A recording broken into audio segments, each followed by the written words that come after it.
originally I was meant to record my review for I Know What You Did Last Summer. It's bad. Don't see it. Anyway, moving straight into the main review. Let's go.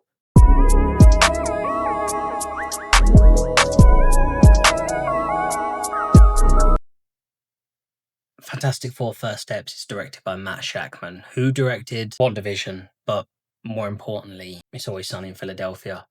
And this is the newest entry into the MCU, and I adored this film so much. So the Fantastic Four have been around for 4 years, and it's very, I know they weren't going to do an origin story, but they kind of do in small snippets as you go through news articles and segments, which is done really well. It helps set up the world.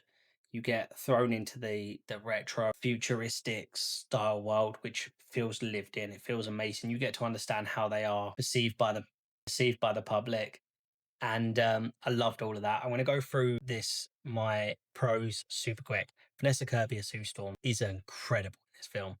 Absolutely incredible.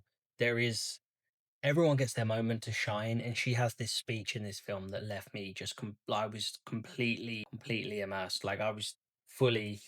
Ebon Moss-Bacharach is my favorite. I think just to stand out, this is perfect casting. I loved him as Micro in the Punisher series, and I love him in The Bear. The dude is incredible. Joseph Quinn is a very different Human Torch, and they also take the time to show he's smarter. He does a lot of things in this film that I really appreciate him taking the time to do. He still has the moments where he's annoying people and being Johnny Storm, but amazing.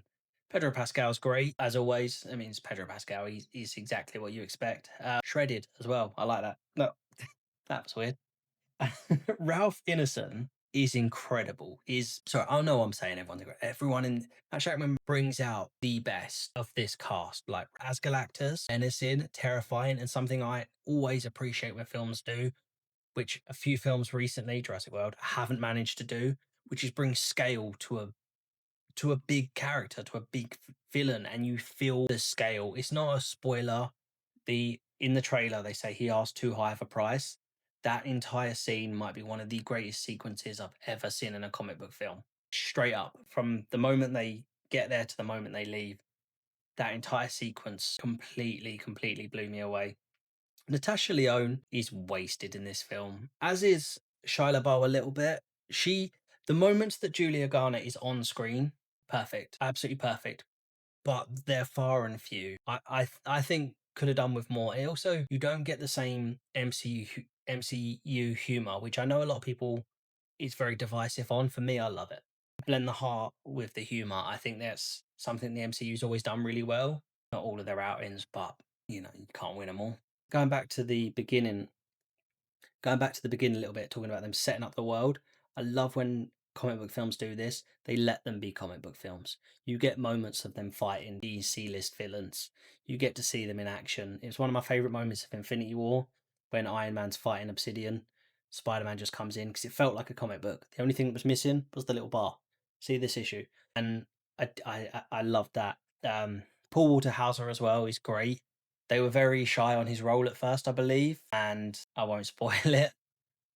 So good. And you didn't need any more of him. He is used to perfection in the small ways that he is. And this film was, as comic book fans at the moment, we are so lucky. I adored this film. I really did. I've seen a few people saying that the ending didn't hit for them. And there is an element of, well, they are setting up the next few, but the MCU's always done that. It's what we've come to expect. I think this is done a little better than most, but I do understand. There's 2 post-credit scenes as well, which just anyway, I'm going to leave it there. I adored this film so much. It's in my top 5 of the year so far. Obviously, I've got to give it time to marinate, as I do with most things that I watch. At the moment, Superman number 1, Sinners number 2. I'm going to put this in top 5 somewhere, but super happy with it. And I just wanted to say as well, the goal for the year was 10 subscribers, and somehow we're creeping up on 3,000, which might not seem a lot to most channels. To me, this is huge.